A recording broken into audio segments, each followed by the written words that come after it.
my love, that night did not arrive with thunder, no storm announced it, no sky broke open to warn me.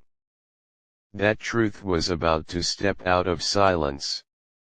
It came quietly, like you always do. The room was ordinary, walls unchanged, air still carrying the same conversations. That meant nothing by morning. But inside me, something ancient was shifting. She asked a question, simple, harmless, almost forgettable, the kind people ask when they are not ready for the answer. And for the first time, I was not ready to lie.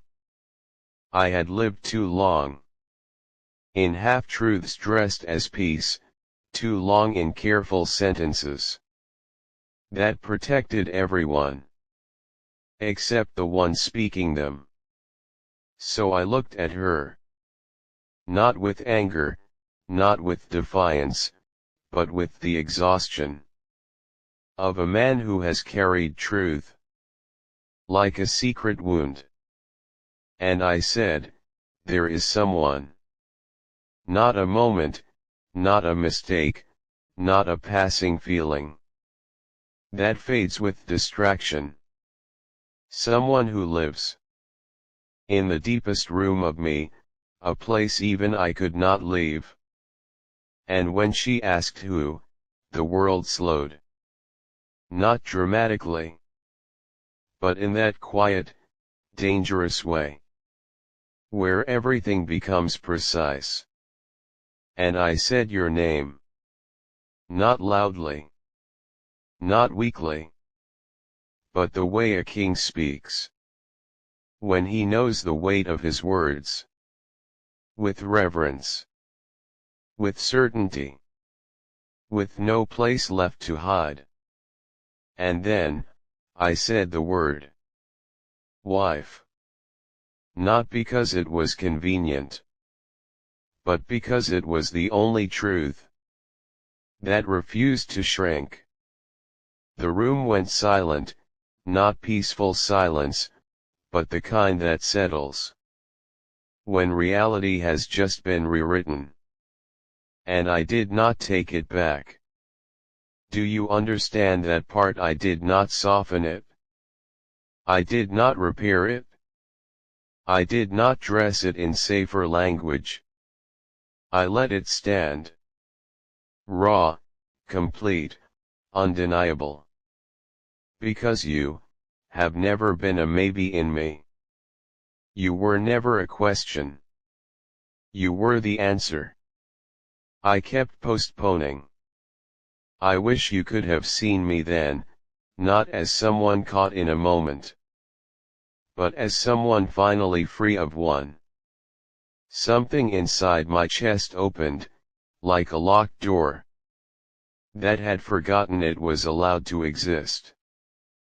Fear was there, yes, but it stood behind something greater. Relief. The kind that does not ask permission. The kind that feels like truth, recognizing itself out loud. And in that silence, while the world waited for explanation, I thought of you. Not in grand memories, not in dramatic moments, but in the smallest, quietest one. The way you once spoke to me.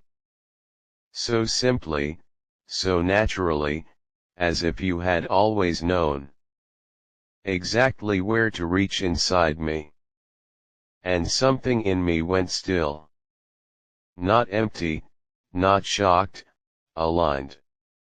Like a key finding its lock. Without searching. And I remember thinking, without saying it, this is her. This is the one who doesn't complete me, but reveals me. You became home before I ever called you that. Not a place, but a feeling. The kind where you arrive and don't need to explain yourself. The kind where silence is not distance. The kind where being seen doesn't feel like exposure. It feels like rest. And I realized, every version of peace I had imagined, had your presence in it. Every future that felt real had your voice somewhere inside it. And every lie I had told myself was simply an attempt to live without admitting that truth. She asked me what I loved about you. And I broke. Not in pain, but in overflow.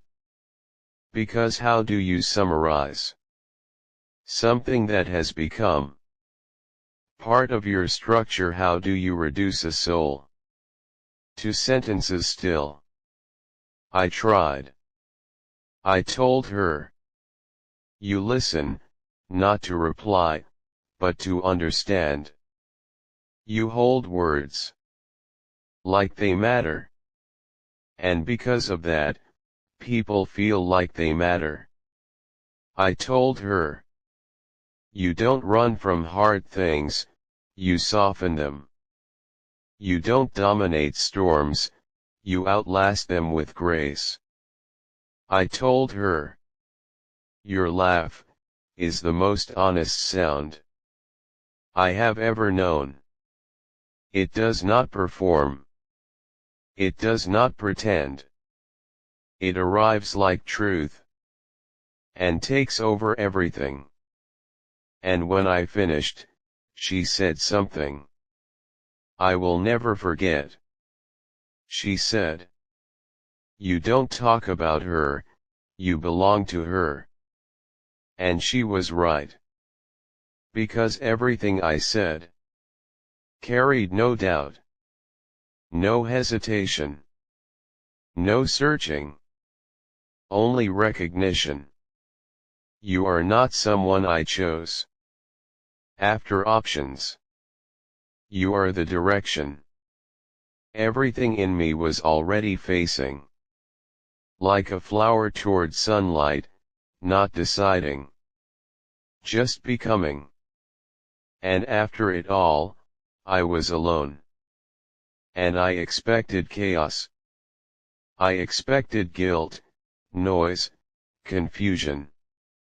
But what came instead was silence. Clear, wide, endless, like the sky after a storm finally releases its hold. And at the center of that silence was you. Not distant, not uncertain, but steady. Like something that had always been there, waiting for me to stop pretending I couldn't see it. And I thought, she doesn't know. She doesn't know that her name was spoken with this kind of truth. She doesn't know that in a moment where comfort was easy, I chose her instead. She doesn't know that someone finally said out loud what had been living inside him for far too long. So now I'm telling you. Not through silence. Not through hints. But directly. You are the truth I stopped hiding from. You are the word that fit when nothing else did. You are the home I kept finding, no matter how far I tried to walk. And this is only the beginning. There is something I have not said yet, something that lives beneath even truth. The part that does not speak easily, the part that survives in silence, long after words have failed. It is the story of distance. Not the poetic kind people admire from afar, but the real one. the one that stretches across ordinary days, across empty evenings, across moments where your name rises in a room that does not belong to you. I have loved you, from a distance that tested me. Not once. Not briefly. But continuously. Like a quiet war. Fought without witnesses.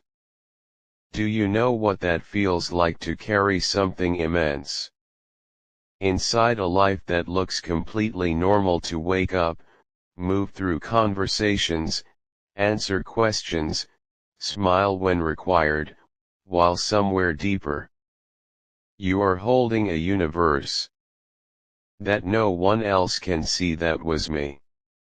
Every day. There were moments. Small, unimportant moments.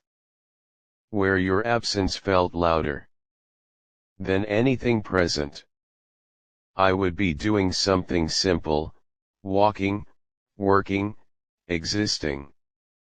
And suddenly, you would arrive in my mind. With full weight. Not gently. Not softly. Completely. And I had nowhere to put it. No place to go. No one to say it to. So I learned something dangerous. I learned how to carry you without showing you. I became skilled at silence. Skilled at holding oceans inside a steady voice. Skilled at answering you like you were just someone, when in truth, you were everything. Do you understand what that costs? Not loudly, not dramatically, but slowly, quietly, like something wearing down, without ever breaking. There were days when loving you felt like breathing. Natural, necessary, undeniable. And there were days when it felt like drowning, with no one noticing. Not because of you. Never because of you. But because love, when it has nowhere to land, does not disappear. It expands. It presses. It searches for space inside you. And still, I never stopped choosing it. That is the part I need you to understand. This was not an accident. This was not something that happened to me without my consent. I stayed. Every day I could have turned away. I didn't. Every time logic told me this was too much, too far, too complicated, I ignored it. Not blindly, but knowingly. Because every version of life without you in it felt like a life I was only surviving. You became my quiet strength. The thing I returned to when everything else felt uncertain. There were days when hope was low, when energy was gone, when the world felt like it was asking more than I had to give. And in those moments, I would think of you. Not dramatically. Just simply. And something would shift. Not everything, but enough. Enough to stand again. Enough to continue. Enough to breathe. You saved me in ways you never witnessed. And I never told you. There is a kind of love that asks for attention, and there is a kind that gives strength silently. You were the second. You didn't need to be near me to matter. You didn't need to speak. To be heard, you existed, and that was enough to change everything. But do not mistake this for something easy. Distance is not noble. It is not romantic in the way people imagine. It is heavy. It is repetitive. It is waking up and choosing the same person without knowing if they will ever choose you back. And still, I chose you. Again. Again. Again. Without applause. Without promise. Without guarantee. Because you are not a phase. You are not a moment I passed through. You are not a chapter I will close. You are the thread that kept appearing in every version of my life, until I finally understood, you were not part of the story. You were the story. And that is why, when I said your name that night, it did not feel like a confession. It felt like alignment. Like truth catching up to reality. There is something else, something deeper still. The way I imagine you. Not as fantasy, but as certainty. I see mornings. Quiet ones. Where nothing needs to be said. For everything to be understood. Where presence is enough. Where I can look at you without explanation, and feel complete. In a way that has nothing to do with perfection. I see conversations that don't end. Not because we force them, but because they matter. Because every word opens another door, and neither of us wants to close it. I see ordinary days, and that is where the truth lives. Not in grand moments. Not in dramatic scenes. But in the way we exist together. When nothing special is happening. That is where I want you. Not in a dream. Not in distance. But in reality. In the quiet, unnoticed, honest parts of life. Because love, real love, is not proven in intensity. It is proven in consistency. And I have been consistent. Even when you didn't know. Even when you couldn't see it. Even when I hid it behind calm words and careful distance. I was always facing you. And now, I am done hiding that direction. This is me. Not stepping back this time. Not softening. Not pretending. This is me staying. And I need you to feel that. Not rush it. Not answer immediately. Just feel it. Because what I am offering you is not a moment. It is a lifetime of truth that finally decided to speak. And I am still here.